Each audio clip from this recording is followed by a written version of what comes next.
Ladies and gentlemen, boys and girls, it's Tuesday, December 15th, 2020, and you know what that means. It's almost Christmas, and it's time to get nerdy, y'all. Welcome to episode number 168 of Two Nerds in a Pod, the nerdiest video game podcast in the galaxy.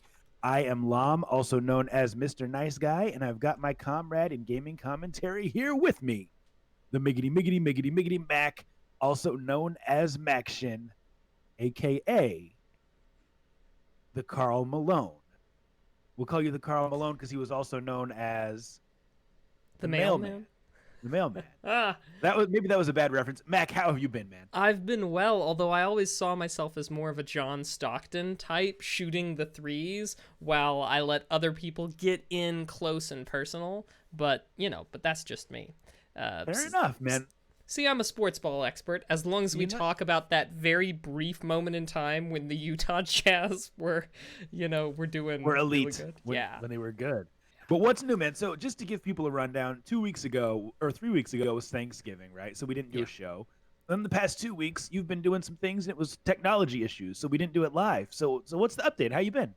I've been well over the past 3 weeks. I mean, thankfully, we did record last week's, on the 8th. We recorded that show, but Yep. we weren't able, like Mr. Nice Guy was saying, for various technical reasons, able to live broadcast it. So we just recorded it and put that up. It went up yesterday, as a matter of fact, because I was out of town, just all sorts of craziness.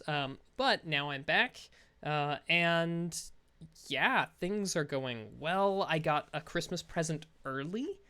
Ooh. My wife purchased for me a new computer case. So it's a lovely tower. It's a full-size tower. It's nice. It's specifically designed to be quiet, which of course is going to be nice on the editing side of things. I just need to get rid of that one last really loud computer fan that's in there. And yeah, I'm pretty excited.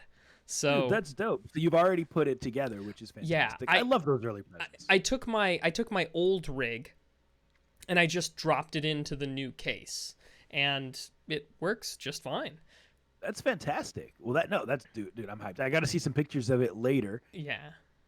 Dude, go ahead. Oh, I was just going to say, and I'm excited because that's kind of like the first step, because I'm going to do a complete system refresh for my PC sometime over the next year, and this is just the first piece of the puzzle, and I'm pretty excited for that. So this is yeah. worth talking about. Do you want to get into specifics? Like what's going into this new thing? Do you know the parts you're gonna get? I have a general idea.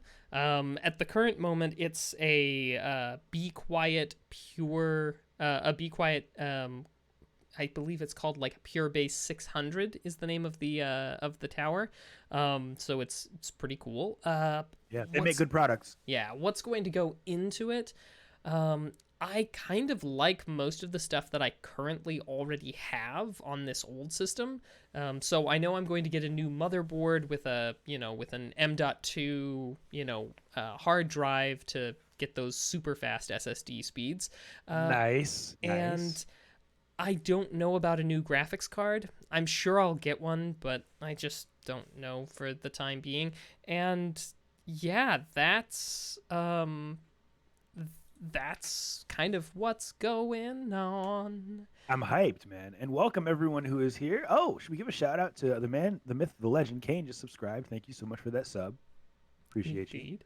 Well, Mac, all the stuff that I want to share is in what we've been watching and what we've been playing. Oh. So I'm going to save it for later. But I have had a killer week with consuming content. Like, I'll say this about the pandemic. Yes, it sucks. It's terrible. Not being able to do stand-up comedy is rough. But at the same time, being able to just come home and be that guy who, I spend time with the kids as I did before. And then I just like binge shows and just game. And it has been amazing. So I want to talk about that, but we'll talk about that later. Let's do what we do best and hop right into the gaming news. Mets Girl right on cue with the Twitch Prime sub. Much appreciation to Mets Girl. Well, Mac, what do you think about that, man? Should we jump into that gaming news? Let's do it. Ladies and gentlemen, boys and girls, this is episode number 168 of Two Nerds in a Pod, nerdiest video game podcast in the galaxy. Let's do this. And as you all know, last Thursday, Mac, while we were doing our GURPS game with Mets Girl and Ish Mobile, the Game Awards were happening. And there was a lot of really cool stuff that happened. Now, before we get into who won the awards, I want to talk about some of the announcements. Mac dropped something if you're not here for the live show. Let's get into some of the announcements that came out of the Game Awards, some of the biggest ones. Now, Mac, there's one that I feel is a bond between you and me, because the first game we ever played together was Left 4 Dead. The people who made Left 4 Dead, Turtle Rock Studios, announced a new game called Back 4 Blood. Now, usually Mac and I don't really coordinate because we want to do things off the cuff. But I said, Mac, you got to go watch this trailer. I know you were traveling last week. You may not have seen it. I want to get your thoughts on this new game. So what are your thoughts, Mac? It's straight up Left 4 Dead. Yeah, it is. It's 100% Left 4 Dead. And I mean, I know that we've discussed via the legalese segment of the show how game mechanics are something that are not possible to be copyrightable. And how there are certain things that it's just like, yes, you can copyright an expression of a work of art, but you can't copyright the underlying ideas. But I have to admit, there are moments where I was watching that where I'm just like, okay, Turtle Rock Studios, I can see, I could potentially see someone trying to make a case and maybe making a fairly convincing case. Because I suspect that Valve is the ones who owns the IP for Left 4 Dead. And my goodness, are there a lot of similarities. There are, but at the same time, Valve is not Nintendo, right? I'm not saying they don't like their money, but I feel like they're very much more open to like modding and fan made stuff, even if the fan is making a profit. In fact, isn't what's that game? Mesa Black Mesa? Black Mesa. That was a fan made game, right? Yes, I'm not 100% where it stands with respect to fan-made, v profit, v what sort of licensing fees, if any, they might be paying to Valve. But yeah, no, it's 100% a big old, it's a big thing. Yeah, for sure. Well, let me ask you this. It's straight up Left 4 Dead. Mm-hmm. Are you going to play it? Very probably. Yeah, so here's what I would say you should do. Because the game, there's a beta, right? I don't know if you knew this. There's going to be a beta. So I already registered for the beta. And I'm hoping that you will as well. It's beginning to look a lot like Christmas. Register for betas. The only thing is that it's not open, right? It's closed. So obviously you register and you hope that they send you a key. But yeah, when you have some time, go register. And anyone else, let us know if you're interested, because we'd love to get some community games going. But that is that. I will agree. The one thing you can't really tell is if it's going to be good, right? Simply because the trailer is not a gameplay trailer. It's a cinematic trailer. And those are the most misleading trailers of all time. Yeah. Regardless, I'm excited for this. It's straight up Left 4 Dead. We will see some more of it later.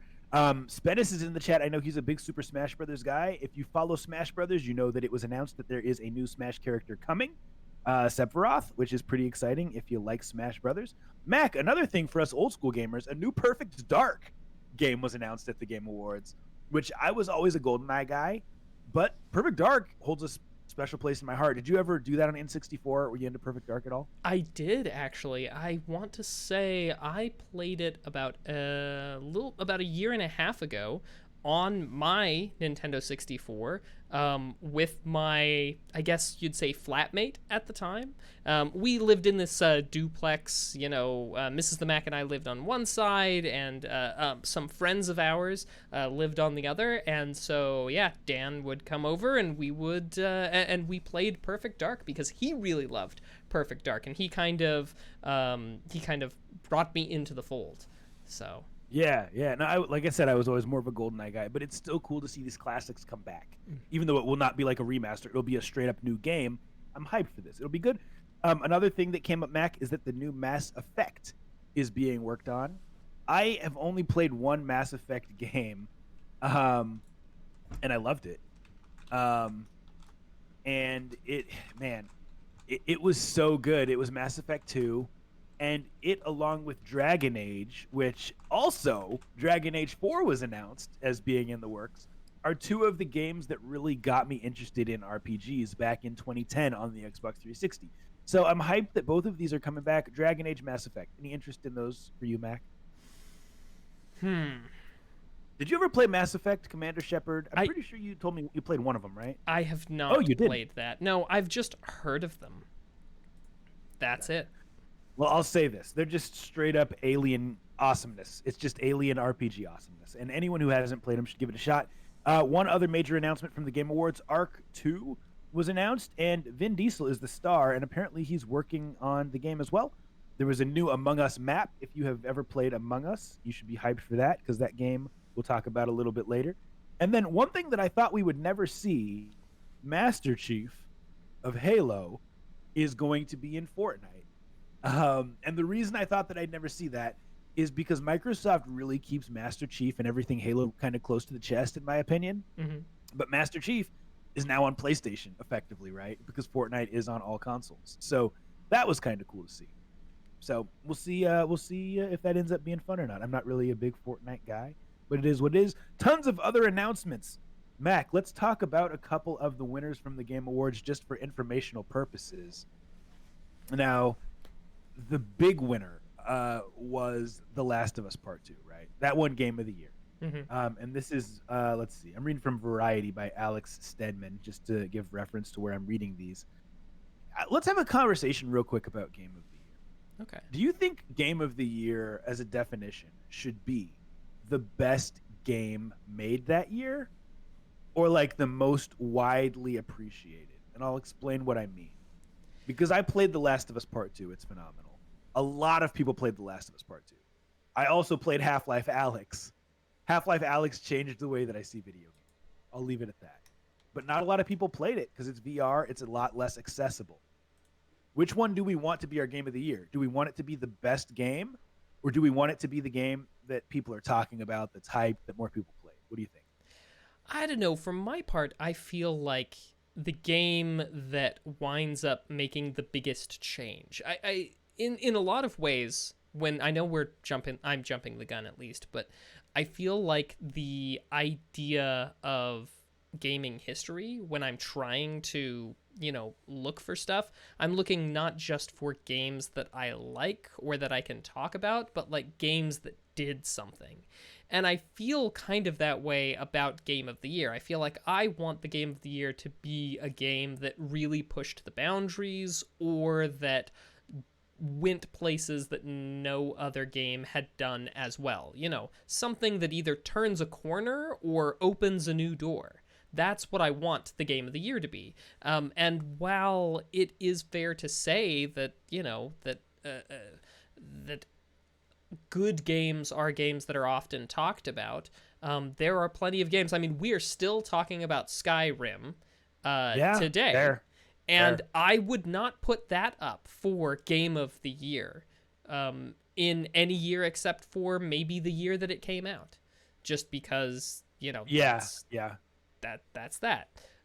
Or like GTA 5. It has spanned multiple consoles, and it is frequently, I guess it stays relevant in that way, but Game of the Year, not so much. That's true. No, that's an excellent point right there, because you think about games as service, a game like Fortnite or Apex Legends or even Overwatch. Those are games that are like ongoing, but it doesn't mean that they're Game of the Year now. So I agree with that point 100%.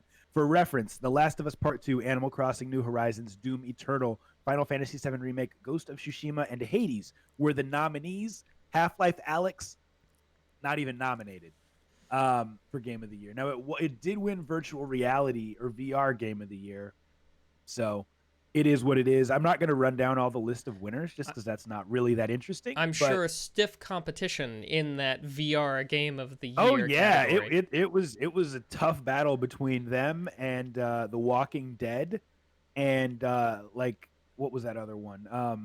Iron Man VR. or something like that, and a couple other games that just had no chance because Half-Life Alyx is so dope. But anyway, moving on, Mac, let's talk Cyberpunk. And I thought about doing this as topic of the week, but I decided not to because I don't, and I don't even want this discussion to just be us crapping on CD Projekt Red for what's going on with Cyberpunk right now. No, But I that think we was can for have it. last episode. That was for last episode, and we don't like to be redundant. So let's talk about what has happened since then. Just to kind of summarize, Cyberpunk came out, right? And it's very, very, very, very, very buggy on PS4 and Xbox One, Xbox Series, or not Xbox Series, Xbox One and Xbox One X. It's very buggy. It runs terribly. There's all kinds of things happening that shouldn't. It's almost unplayable for some people. PC, apparently it's running pretty well. As a result of this, CD Projekt Red has said that people can try to get refunds for their money. They said, you have until December 21st to contact us, CD Projekt Red, if you can't get a refund, but go to your retailer, go to PlayStation Store, go to Xbox Store and try to get a refund. Now, that statement alone would imply, Mac, that there's some type of agreement, right? That we, CD Projekt Red, have spoken to PlayStation and we've said, hey, if someone has an issue with this, just refund it. But on a conference call today, we determined that is not the case. And this news story comes from Matt T.M. Kim with IGN. On December 13th, the official Cyberpunk 2077 Twitter posted a message for fans apologizing for the performance issues players are experiencing on the base PS4 and Xbox One consoles, and that more patches are coming that will improve stability and performance of Cyberpunk 2077. That statement ends with a pledge that anyone who purchased a digital copy of Cyberpunk 2077, by the way, just digital, can refund the game if they want for a limited time through PSN, Xbox, or local retailers. Quote, should this not be possible, please contact us at blah, blah, blah, reads the statement. Unfortunately, despite the statement, that doesn't appear to be any special arrangement for Cyberpunk 2077 refunds on PSN or Xbox. This means customers are actually dealing with the standard refund policies of the respective stores. Mac, those policies state that if you have downloaded the game or played it, you cannot get a refund. So, do we just boycott CD Projekt Red after this? I asked that tongue in cheek, but I don't get how you go from making The Witcher 3 to this mess of a game. And it was delayed. Yeah, it was delayed, and to just highlight something from last episode, it was delayed. To highlight something that Galvatron is saying in the chat live about CD Projekt Red's embargoing of reviews, that goes back to, one of those things about streaming rights that people are going to, that it's just like they will never give you full license to stream on streaming rights, the game makers, because they want to have the nuclear option to be able to just take down your stuff, kind of like how CD Projekt Red literally said they would do in that thing where they're like, hey, we're gonna just prevent, so don't do anything or else we might have to give it striked. But yeah, I mean, gosh, I just don't know. I think this is part of what happens when there's too much hype for a game, too much hype for too long. I know that in episodes past, and I'm just going to throw out 3 episode numbers, and I'm probably going to be right because we talk about this a lot. Episode the Rain Man episode 112, 87, and 56, where we discussed about hype and is hype actually good. I mean, maybe this is part of where this is the dark side of hype. Yeah. Although, I mean, there have been games that were hyped and then maybe they were disappointing. I'm trying to think back to a game that was hyped and then was broken like this. And Galvatron brings some interesting points. You didn't read his comment about GameStop. I did not. I wanted to save that for you. I appreciate you, brother. He says GameSpot is reporting now that CD Projekt Red has no authority to guarantee refunds for their games. They made no special arrangements for refunds, or refunds are solely at the discretion of the platforms, right? And then he also says The Witcher 3 also released in rough form, but wasn't as broken and unplayable as Cyberpunk. Now, when I hear about and think about The Witcher 3, it wasn't my thing. It wasn't for me. But it's widely accepted as one of, if not the best game of the past generation. So a lot of people really liked that game. It was effectively like a third-person Skyrim. Um, and so, to go from a game like that has hundreds and hundreds of hours um, of playtime to a game like this that's just completely broken, I just don't understand how it happens. But we're not here to crap on them. We just are reporting this because it's important to talk about. Sure. So, couple more things, Mac. Unless you have more thoughts Oh, on that. I do want to throw out, Yeah. while we're on the subject of CD Projekt Red, it is worth noting that they have apparently issued a patch to fix the epilepsy-inducing bits that we discussed in last episode. So just wanted to, kind of circle back that. It should be good to go, theoretically speaking. Yeah, hopefully, unless it's buggy, and sometimes it still does it. Well, a couple other stories I wanted to share, just because I'm all about getting you guys these game deals. If any of you want to play Starlink Battle for Atlas, Ubisoft is giving out free stuff all week. All you have to do is have a Ubisoft account, and you can get a free copy of that game uh, from their website. Yesterday, apparently, they gave out some Assassin's Creed Valhalla stuff, like some skins and things like that. And that's pretty much it as far as what I wanted to say there. Now, one other major piece of news, Mac, before we move on from the gaming news, is Nintendo did their Indie World Showcase today, and they announced a ton of stuff. We're getting some stuff that's already been released other places. We're getting Spelunky 2 on the Nintendo Switch.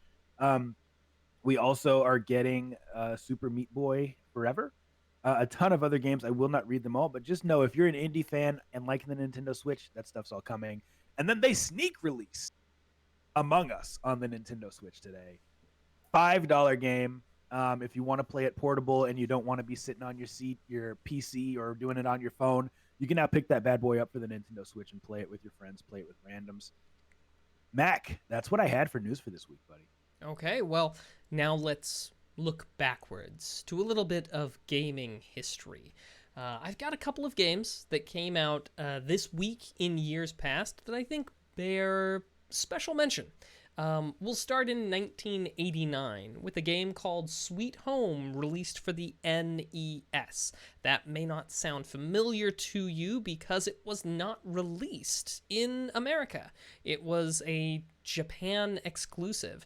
And Nintendo had this thing that they did back in the day. I assume they don't do it to these days, but they certainly did it back in the day, where they would evaluate whether or not a game should be ported to the North American market. And they would look at things such as, does it have overt religious tones? A lot of things inside of games like the fantasy ones like Final Fantasy or Dragon Warrior or games like that wound up getting points that were censored out of it. And in some cases, it's sort of a wonder how the religious iconography in a game like Castlevania made it past, because it's all over the place. Crosses and vampires. Absolutely. Yeah.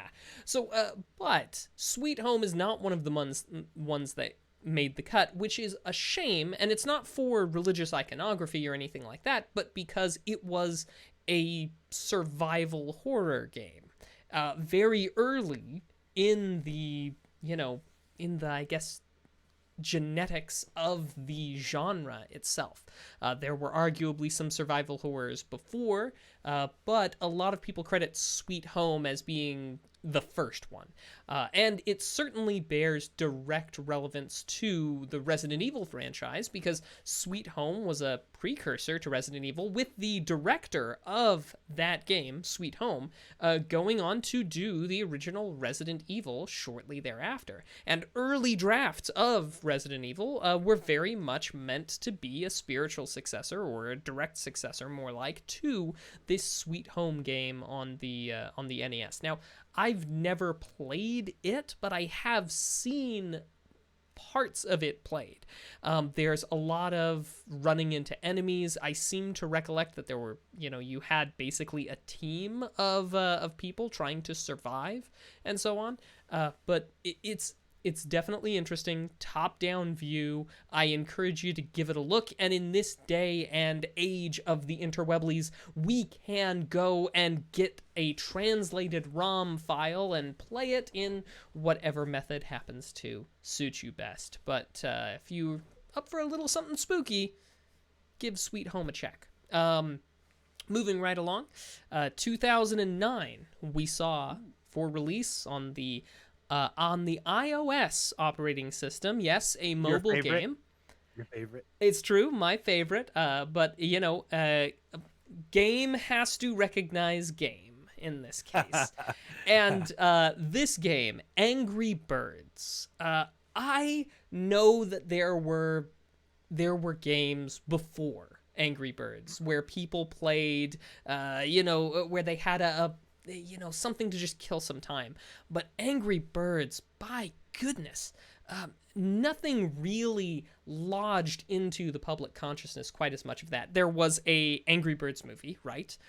Angry Birds merch out the wazoo, and for the longest time, Angry Birds was at the top of the install charts for the mobile operating systems, and as well as through various in-app purchasing, it was grossing crazy high.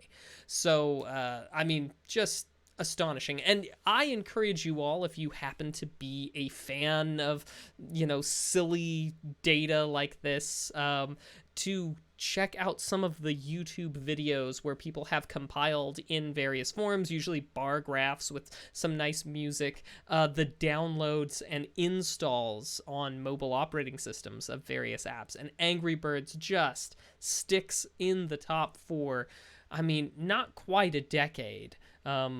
Probably just shy of a decade if we include all the various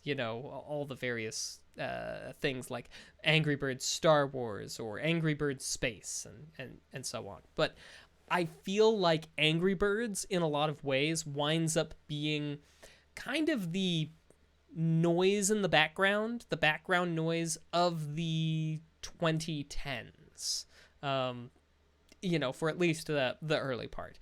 And yeah. Angry Birds. Yeah. What more is there to say? Dude, I loved it. I'll just say it, you know what? Even as a grown man, at the time, there was no better time-killing game than Angry Birds, right? Just sitting around like you're on the train or whatever, just shooting some bird. It was very simple, but also very addicting. It was a great game. And yeah. Well, and then let's talk about something a touch more complicated than just swinging, throwing birds, slinging birds at pigs. In 2014, this week, released for computers, we have a little game called The Talos Principle. Have you played this one, Mr. Nice Guy? I have not, but I'm pretty sure I have a copy of it. Puzzle game, right? Yep. Puzzle game, entirely first person. A lot of the puzzles are based, are perspective based and the like. Some of them kind of straightforward. Others take a little bit more work on. I actually played this last winter when I had access to a PlayStation 3, or was it a PS4? Was probably a PS4. I played the Talos Principle on that. Quite enjoyed it. I was told that I had made it about 3/4 of the way through the game, and surprisingly, I say surprisingly because I tend to get stuck on puzzles from time to time and, just kind of beat my head against the wall until finally I figure it out. But surprisingly, I only had troubles with the puzzle ideas of a couple. One that comes to mind off the top of my head is one that involved shadows being cast on the terminals by trees and the like, and stuff like that. So it was interesting, a very well done game where the puzzles give you basic ideas of what the puzzle is going to be like and have very satisfying solutions when you follow the underlying philosophies and thoughts of the puzzle to get to the solution. Just really good. I can't wait till this pandemic is over so you can come and you can play Half-Life Alyx because there's puzzles.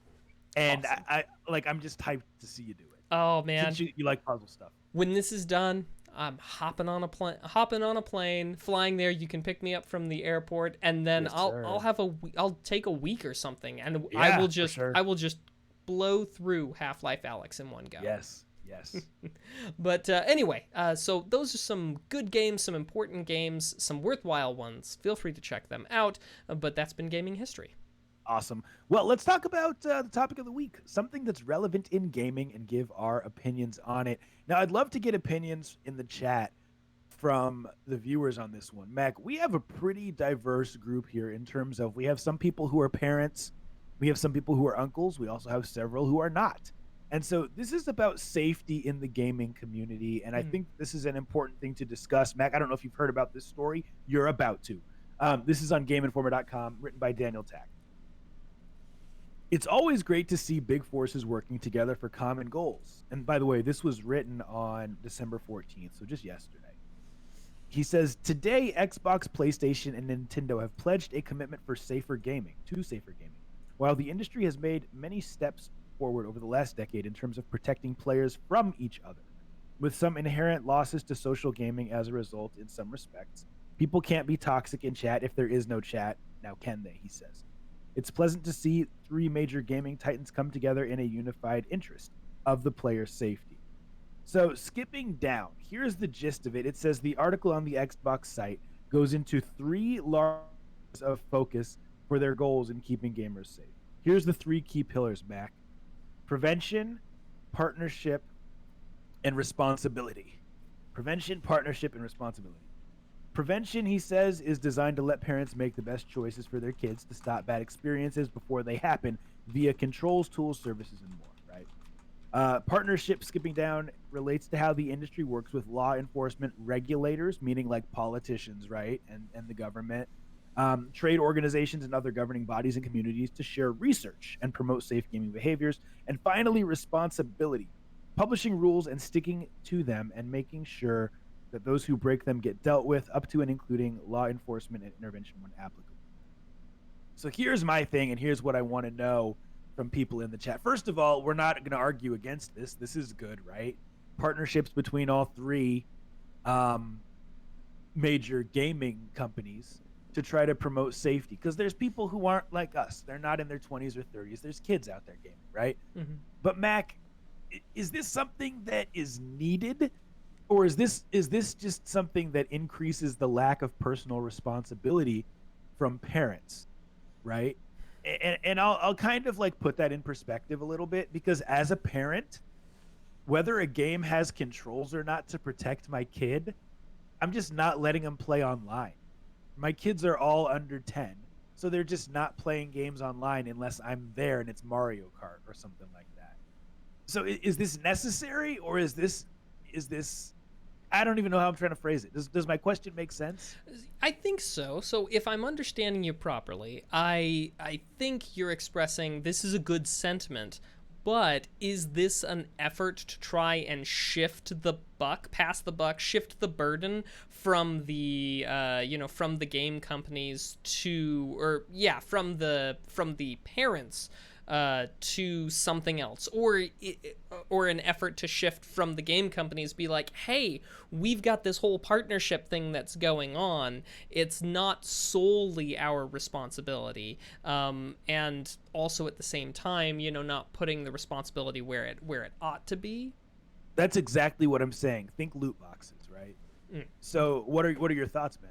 If you have any. If not, I can ramble for a little bit longer. So I'm not a parent. I am an uncle, and that does mean that I feel like my voice is not exactly the voice that needs to get heard in this conversation.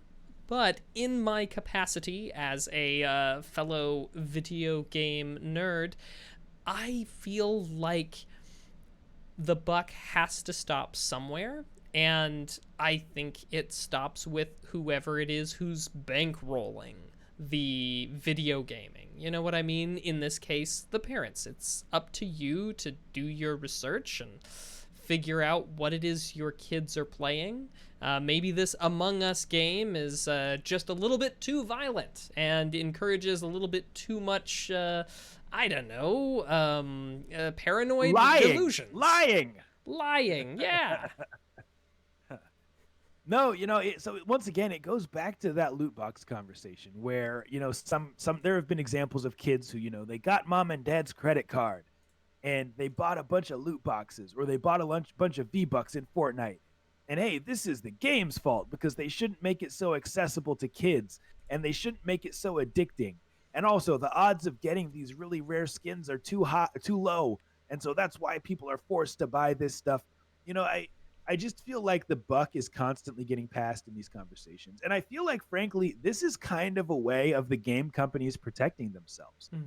I'm not saying that they are not sincere in what they're trying to do, but if you have controls in place to help parents make these decisions, then you can later say when some kid, heaven forbid, gets hurt, right? Or something happens, like someone in Yeah. real life finds a kid, they can say, "Well, hey, we had controls in place." Or the more likely one that's going on right now is the various types of cyberbullying that goes on Right. as a result of things. That's I feel like that's the harm that we very much see right now and see very apparently. But yeah, sorry, you were saying. No, that was all I was going to say is having those controls in place, it almost absolves the game companies of responsibility. Or I mean, at I'll tell least you it what. makes a tidy package, a tidy way for them to be like, "Hey, we did things about this, so yeah, don't Yeah. look at us."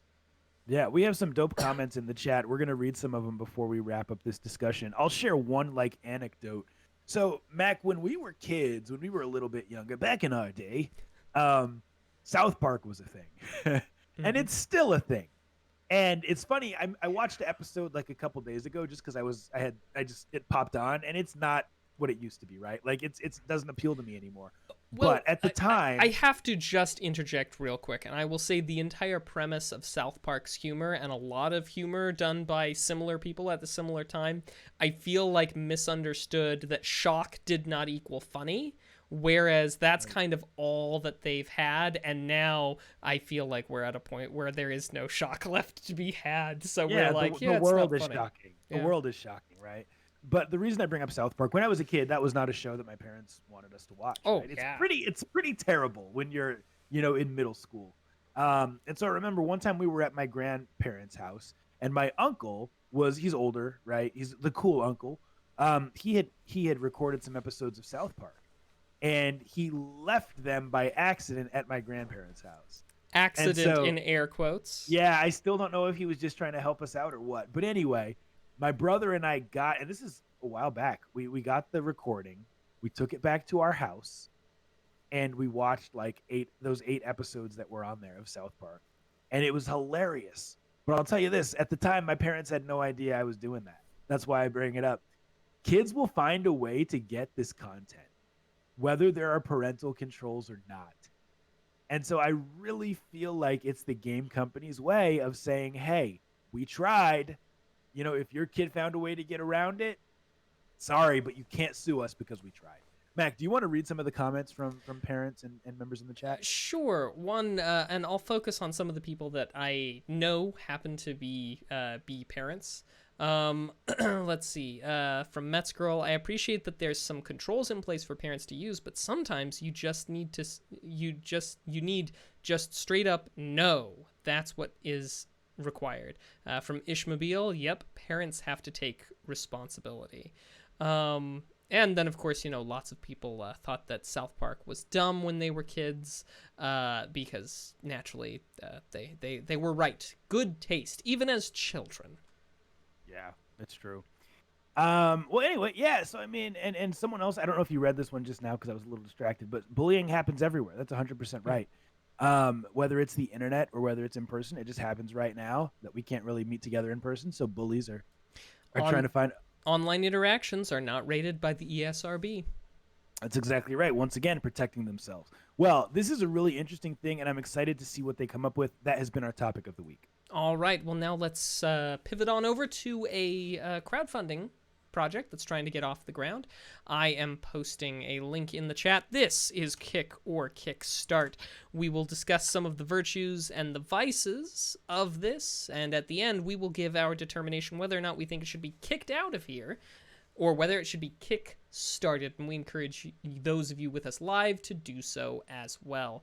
This is a little thing called Neonverse Defenders. It is a 3D tower defense game. 7,000 to make this, with 27 days left to go for a March 2021 delivery. So that's about 3 to 4 months out. And it has a $19 buy-in. This is a first Kickstarter, first game from a dev out of France, and a couple of moments in the in the description certainly make that apparent. It has said in there that it's about 60% complete, and I'll quote directly from a line in it. The game is already playable, but it still has lots of things to do. Now, I love the aesthetic. I always have. I always will. It's funny because as you're watching the video for there, a lot of the background is not quite identical, but very similar to what my computer background looks like on my desktop. I love the aesthetic. I have always enjoyed tower defense games, whether we're talking Gemcraft, that was a fun tower defense game from like the Flash video game days, or like Creeper World, which is one that I still tend to play from time to time. As a matter of fact, I think they put out a new one recently. But anyway, nonetheless, it's one of those where I've always loved the tower defense genre, and so I love a lot about this. But I will say, $19, that's a little bit too much. Whoa, it's 19 bucks? As a buy-in for the game, yeah. Okay. So I apologize for interrupting. No worries. I was actually going to say, Mr. Nice Guy, do you have any thoughts on this? So one thing I really like about a Kickstarter, and I never even realized this until just this second, is I like being able to scroll through a Kickstarter and tell what it's about without watching the video. So I like I like there to be like images. I like there to be GIFs, right, of the gameplay. I like there to be something that I can scroll through and be like, okay, I get the vibe, I get what this is, without having to read every word or watch the video, like I said, and I can't do that with this. So I just watched a little bit of the video, and it looks cool. It reminds me of, I don't know if you ever played Battlezone, the tank game, where you're just like a tank in this neon style of art that they have here, and you're just like scrolling around the screen trying to shoot other tanks. It's very simple, but it looks very cool. It's a good vibe. It's old school. It's an old 80s game, I believe. That's the vibe I get from this. $19 though. I mean, once again, to me, the point of reference is always games like Hollow Knight, Shovel Knight, Celeste. I mean, those are $20 games. I mean, you could even argue that some of those are $40 to $60 games, and to me, this just does not hold a candle to those. So that's where I'm at. Yeah. So for my part, like I said, I love the aesthetic. I love the genre. $19, that's pretty steep of an ask for a first game, and a game that is just a tower defense. Even though there may be more levels, there may be more excitement to it, I just don't know. And for a Kickstarter that claims that it is basically playable already, just without all of the features, there is no playable demo. And you know me, Mr. Nice Guy, I've got a hard and fast rule. It's that there has to be a playable demo, especially if you're a company an individual, whatever. Indie studio? Yeah, if you're an indie studio, if you haven't actually put something out there for me to see your work and know that you can pull it off, then you have to show me. Don't tell, show. And how you show is a playable demo. And I'm disappointed. I'm not upset. I'm just disappointed. Because I have to say, Kick, I like everything else about it except for that price and the no playable demo. And I think even with that price, I could maybe be convinced if there was a good representation of the work. You know what I mean? So yeah, tower defense, it has its place, right? I've never played a tower defense game where I was like, oh, that was great. Let me play it again, right? Once you get through a level-based tower defense game, to me, there's no replayability unless you're just trying to like beat scores or something like that, or be on leaderboards, which I don't know too many people who are into that. This is very, very, very niche, not only because it's a tower defense, but also because of the graphics. So I got a kick. Sorry. Best of luck to him, though. Yeah, good luck to them. I have to kick as well. And just going through, we've got very similar things. Ishmobile is not a tower defense person, so that's a kick. Spennis says the concept is good, but even with simplistic design, the game's nowhere near the $19 that he would pay for a good tabletop version. Kane's a kick. And yeah, we just kicks all the way around. So yeah, I like it. I want to kickstart it, but still going to have to go kick on this one. So thanks everyone for participating. We wish them the best of luck, and here's to hoping that Neonverse Defenders proves us wrong and gets funded and shows us just how good it can be. But that's Kick or Kickstart. Best of luck. Well, now it is time for Kick or... No, it's not. It's time for Nerd Flex. Woohoo! A segment where you, the viewers, try to stump the hosts. And Sometimes you do. Yeah. Well, Mac, before we jump in, let me just give kind of a plea to those who are here live. If you have a trivia question, we would like to do 3 trivia questions from y'all this week, if possible. Because last week we did 3 from the test bank since we didn't record live. So we did 2 from the test bank and 1 that had been that's right. I'm so sorry. That's right. Metzgirl sent in an awesome question. Mm-hmm. My bad, Metzgirl. I apologize. I forgot. But yeah, we'd rather do questions from you. So I do have the test bank pulled up.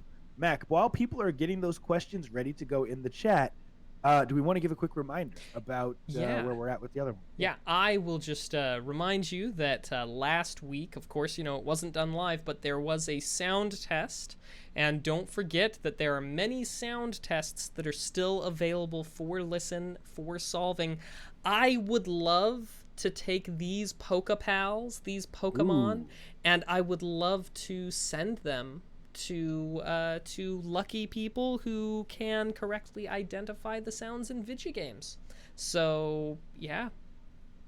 Awesome. Well, let's start with one question from the test bank. And this one, it's a green. It's a Nintendo question, Mac. Okay. I think I may know the answer, but we're going to have to talk through it. In what year was the GameCube first released? In what year was the GameCube first released? As opposed to second release. That's what caught me off guard. That's a really interesting phrasing of the question. Now, I've never was good at history. Because remembering years, I don't know why we were ever asked to do that, but it was never my thing. But I can tell you this. I'm pretty sure that the preceding system, the Nintendo 64, was released in 1996. And typically 5-year console life cycle. So I believe that the GameCube, and this is a guess, I believe 2001 is when the GameCube was first released. Okay. Well, let's see. Let's see. How long of a gap was there between the GameCube and the Wii? Because it's a good question. And reason I mention that is because I feel like the original Xbox came out in 2001. And I feel like the original Xbox was competing against the PlayStation 2 and the Wii. No, it was not. No. Nope. The PlayStation 2. That's not correct. The Wii was competing. So the original Xbox was competing with PS2, but also with the GameCube, because the PS2 had a longer life cycle. Yeah. Than most consoles, because at the time people were like, "Oh, I can buy the PS2 and get a DVD player," because DVD players were new at the time and they were super expensive. So I would put that, like, I really believe GameCube was 2001. And you know what? I feel like you're right. I think it's probably in the early 2000s, but I couldn't be more specific than that. So I'll go with you. I'll say 2001. Let's do it. All right, watch it be 2002. Oh, your boy got it. It was June of 2001. Excellent. Nice guy. I knew you had it in you. So we are 1 for 1, ladies and gentlemen. Back when console life cycles were 5 years instead of 6 or 7 or 8. Well, cool. I think I may have come too hard at the chat when I said, "Hey, I have a plea for trivia questions," and they Now- clammed up. Yep. And that's okay. So we'll keep going with these. Let's see what we got next. Oh, this is a great question, Mac. This is the ultimate nerd question. It is a red one, so it's hard. Okay. But it's nerdy on multiple levels. You'll know as soon as I read it. In Scott Pilgrim, comic and film, what Street Fighter move does Scott use on Matthew Patel? Have you seen the Scott Pilgrim movie? Yes, I saw it once, but I wasn't paying that much attention. What did you think of the movie? I'm curious. This is off topic, but did you enjoy Scott Pilgrim vs. the World? I mean, I thought the amount of like references were kind of cool, but Yeah. At the time, I thought it was awesome. yeah, I'm sure it was good. So I feel like that would be the Hadouken in Scott Pilgrim. I mean, That seems right, but it seems like it's too easy. yeah, it might be the Tiger Uppercut. Yeah, and I feel like it could be The I feel like bicycle it could kick. be. Oh no, that's Mortal Kombat.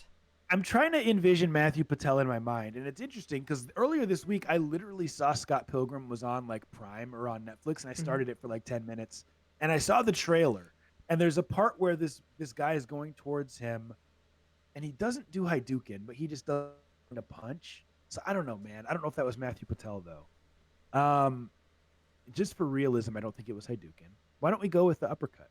Okay, yeah, let's go with the Tiger Uppercut. All right. Oh my gosh, it was Shryrukin! Is that the name of the uppercut? No, it was Shryrukin. Yeah. Is that the uppercut? I think Are so. we right? I think we're actually- right, but I think the problem is that we just don't like have the names right. You know what I mean? It doesn't matter. You know what? In Jeopardy, rest in peace, Alex Trebek. He would have said, "We'll accept that answer." Yes, he would have said that we accept that answer. Yeah, Shoryuken. That's So, Mac, I don't want us to go too long over time, but now we have some dope questions in the chat. it's true. Now we do. So okay. Tell you what. Why don't you- I you feel pick- like you I could feel pick. like okay, so I feel like Kane very rarely gives us a question. Not that you're not awesome, Kane. We love you. You're great, but I feel like we've fallen down on the Kane train when it comes to questions. So if we're gonna take a third question, I think we'll grab Kane's this time around. And you guys save those questions for later, and we will for next time around, and we'll get them. So Kane asks, in the Elder Scrolls games, which playable race originally was a monster race instead of a recognized race? So this I don't have the slightest idea, because I know that there's Khajiit, and they're sort of like cat people. I know that there's like a lizard. The lizard. Yep. Yeah. Yep. And let's see. And in Morrowind, I remember you had Nords, Red Guards. You had some kinds of elves. So what I'm feeling inclined toward is that the lizard people, whichever one that was, I feel like that's the one that was that was originally a monster race instead of a, playable character race. That's where my mind's at. What are you thinking? I'm trying to think.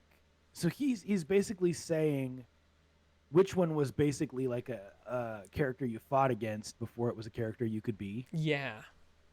And you're thinking it was the lizards, or you're thinking Yeah. it was the... No, I'm thinking That it's the lizards. That makes sense to me. I wish I knew the name. Yeah, I can't. Because I don't remember ever fighting against the cat people. Do you? In No, Elder no. Scrolls? I Khajiit don't. is innocent of these crimes. So I mean, it's So I think it's the lizard people. I think so too. Sorry, we don't know the technical name, but I'm willing to lock that in if you think that's it. I do. We'll lock that in. Kane, let us know what the answer is. We think it's the lizard people, whatever. The lizard people. Yeah, And, you know, the second I see the answer, it's going to come flooding right back. So, Shuriken. the orcs were normal monsters in Arena and Daggerfall. So the answer was orcs. Well, That's all right. He stumped okay. us. That was a great question. So Well we got done. 2 for 3. Two We'll keep for it 3. moving. Mhm. Thanks for playing, everybody. Well, now we turn to a little bit of legalese. Legalese. It seems like every day, more and more, law is interfacing with the video games we love, and we need to talk about it, as dry as it might be.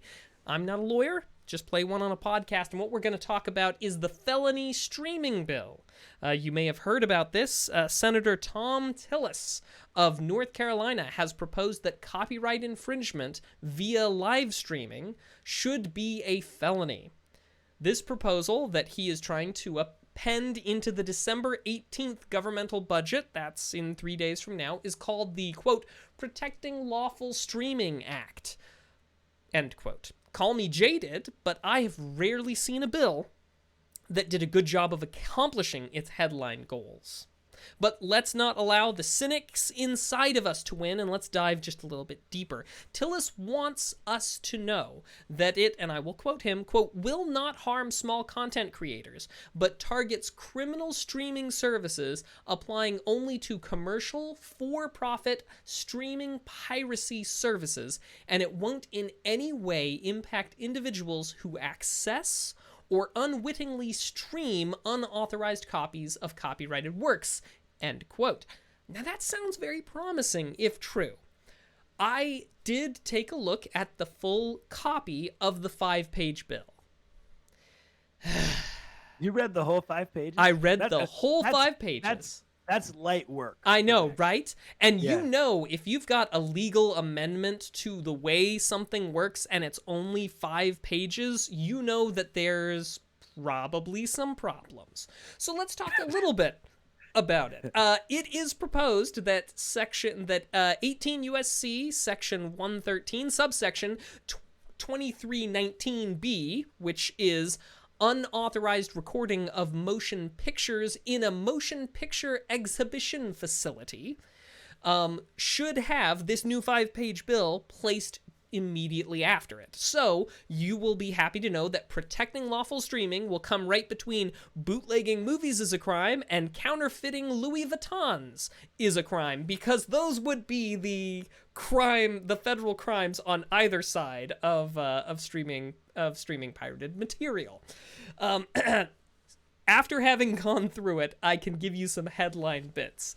And that is, it will be a crime to provide or design a service for the purpose of sharing copyrighted material, has no significant purpose other than the sharing of copyrighted material, or is marketed as a way to share copyrighted material.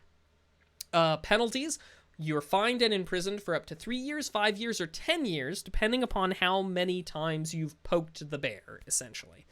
So, short version here, was Tillis correct in saying, oh, it's not going to harm content creators? Kind of. This bill wouldn't harm streamers or content creators more than content creators already were, or streamers. Under the current framework, you can go to jail under the current rules about copyright infringement. So while some people are looking at this and just like, oh no, we're going to go to prison for streaming if this Tillis bill's passed, don't worry about it, streamers. You could already go to jail. Under the current laws, you don't need a new law in order to go to jail for streaming. You could do that already. But, so that part of what you're hearing people say about this is false. But what is true is that this is a very narrowly tailored thing to go after what he describes as, infringement farms and the things like that. Which, I think that 5 pages is still far too few to really drill down and get this targeted the way that he wants it to be, but at least it's not superly overly broad. And it is comforting, Ishmael. It's not a new way to go to jail. So that is what it is. But we'll keep our eyes on it. But that's a little bit of legalese about the felony streaming bill. dope. Kids, just don't break the law. Just don't break the law. Anyway, moving on. Thank you so much for tuning in to episode number 168 of Two Nerds in a Pod. This has been a lot of fun, Mac. I've had a blast tonight. The chat has been popping. It's been really good. Before we go, we have one last thing we like to do where we talk about what we've been watching and what we've been playing. And y'all join in. If you're here live, let us know in the chat what shows you've been watching on Netflix, Hulu, YouTube, DVDs, Blu-rays, 4Ks. Maybe you've gone VHS and watched some old Disney movies. We're always looking for nerdy stuff. And let us know the games you're playing on your Xbox, PS4, whatever it may be, mobile device, PC if you're Maction, or retro if you're Maction as well. Mac, dude, it's been a good week. I had to pull up my Netflix just to see what I have been watching because there's too much to remember. So I watched an episode of My Next Guest with David Letterman. Great show. I watched the Dave Chappelle episode. Killer. I watched some Arrow. My brother for years has been trying to get me into anime. And I said, listen, pick one anime and I will give it a shot. Don't tell me 5 animes. Just give me one. And the one that he chose is the cowboy one. What's it called? Cowboy Bebop. Yeah, he was like, he told me, he said Fullmetal Alchemist is good. You know, Naruto's good. And I was like, dude, just give me one. And he chose Cowboy Bebop. I watched the first episode. I'm enjoying it. It's good. It's not too cliche. You know, I always feel like the expressions are exaggerated in anime, and that frustrates me. You know, and so I said, pick something that I can get to. So like maybe it's a little bit more Western than the typical, but I'm enjoying it so far. I finished watching High Score on Netflix, and I believe I watched a couple movies too. I just can't remember right now. So that's what I've been watching. Now, as far as what I've been playing, I had not played Among Us yet, Mac. And I just downloaded. Oh, also I finished Suits. I forgot to mention that. I finished Suits, the whole series. I'm done with it. It was great. Gaming though, I downloaded Among Us on mobile, and I've been playing that. It's magic. Like you don't catch that kind of lightning in a bottle very often as a game developer. It's fantastic, and I'm having a lot of fun with Among Us. I replayed through Donkey Kong Country Original, and by the way, for those who own a Nintendo Switch, DKC 3, which I have never beaten, I've only played like 2 levels as a kid, is coming Nintendo Switch eShop December 18th. So get excited. I'm finally going to be able to continue then finish that game. And my kids are still beating me at Super Smash Brothers. Did a little bit of Skyrim in VR. Because Mac, like I said, I'm not doing stand-up right now. So I have all kinds of time to do these games, and I'm loving it. Like once stand-up is back, it's going to be weird. But anyway, that's it for me. How about you? Well, for my part, I do have to put a quick plug in. If we're talking about an anime, I would have started you on a series called Trigun. Also Initial D if you like cars. You got to pick one. You've got to pick. That's what I told my brother. So here's the question. Anime people. Here's the question: cars or Western? I like cars, but I don't want to watch a cartoon about cars. It's an anime, not a cartoon. Jeez. Is it hand drawn? Some of it is. It actually has a mix of 3D animation and such, but I would say Trigun's a good one. But so that would be my pick for you. Anyway, what I've been watching, man, I have been trying to watch a lot of stuff and failing, but I've been watching just like a little bit of YouTube videos here and there, some Star Trek. Star Trek's my comfort food, and that's kind of it. As for playing, I've been playing Oracle of Ages on my little Game Boy Advance, and Fantastic. then I've been basically just playing some tabletops, a little bit of GURPS here and there, in both post-apocalyptic settings as well as fantasy, and yeah, that's been about it from me. But we have a lot of recommendations for content, for things to view and games to play. I would like to take watching if you'll take playing, Mr. Nice Guy. Deal. All right, from Ishmobile, we have Black Panther, yes, Wakanda Forever, Shameless, and Outlander, and Simpsons. From Metzgirl, we've got The Good Place, yeah, Colbert, Mandalorian, DuckTales, and The Queen's Gambit, which is apparently super good. I've heard that. From Galvatron, we have Blade, Chernobyl, and Beware the Batman on HBO Max. Uncle Ruckus is watching The Simpsons and The Mandalorian, and yeah, and and that's Copyright. That's what we've got. Nice. I forgot Mandalorian. I've been watching that too. As far as what we have been playing, we got Ish Mobile has been playing Insurgency Sandstorm. We need to squad up and get some more games in, man. I love that game. I just haven't had time. And he's been playing Tomb Raider. Alex Mann has been playing... Hyrule Warriors. Oh, Hyrule Warriors. Yes. Age of Calamity on the Switch. Ring Fit, Super Mario Maker 2, and Legend of Zelda Link to the Past. Metzger's been playing GURPS, as have Maction and I, Savage Worlds, Minecraft, and Overwatch.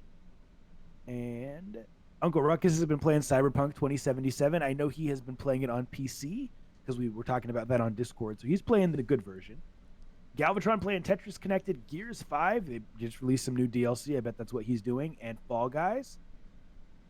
And is that it? Kane has been playing RimWorld and TTRPGs. Nice. Pathfinder, Mechton Zeta, and Heavy Gear.